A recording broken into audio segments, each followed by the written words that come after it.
ভিডিওতে যাকে দেখছেন তার নাম ইসমাইল, বয়স মাত্র ৮ বছর। অভিযোগ উঠেছে খুলনার ডাক্তারপাড়ায় অবস্থিত নুরুল কুরআন হাফিজ একাডেমির এক শিক্ষক তাকে নির্মমভাবে মারধর করেছেন। শিশুটির শরীর জুড়ে আঘাতের চিহ্ন দেখেই অনেকেই বিস্ময় ও ক্ষোভ প্রকাশ করেছেন। ঘটনার ছবি ও ভিডিও সামাজিক যোগাযোগ মাধ্যমে ছড়িয়ে পড়ার পর শুরু হয়েছে ব্যাপক আলোচনা। প্রশ্ন উঠেছে, শিক্ষা প্রতিষ্ঠানে শিশুদের নিরাপত্তা কতটা নিশ্চিত, আর দিন শিক্ষার পরিবেশে শিশুদের সঙ্গে আচরণের মানদণ্ডই বা কি?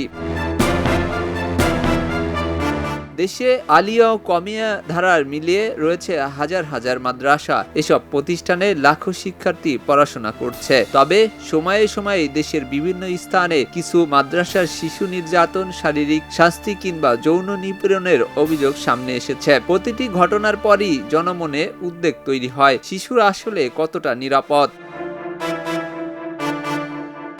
শিশু অধিকার কর্মীরা বলছেন, কোনো শিক্ষা প্রতিষ্ঠানেই শারীরিক নির্যাতনের সুযোগ নেই। শিক্ষা দেওয়ার নামে মারধর, অপমান বা সহিংস আচরণ শিশুদের মানসিক ও শারীরিক বিকাশের জন্য মারাত্মক ক্ষতিকর।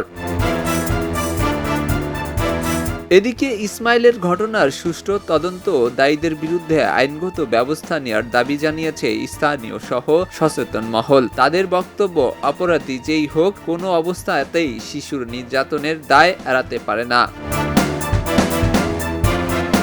প্রশ্ন একটাই, শিক্ষার নামে শিশুদের উপর সহিংসতা আর কতদিন, আর কবে নিশ্চিত হবে এমন একটি পরিবেশ যেখানে প্রতিটি শিশু ভয় নয়, নিরাপত্তা ও ভালোবাসার মধ্য দিয়েই শিক্ষা গ্রহণ করতে পারবে? এস আলী নুরজয়, খবরের কাগজ, ঢাকা। খবরের কাগজ, নিখাদ, নির্ভীক, নিরপেক্ষ।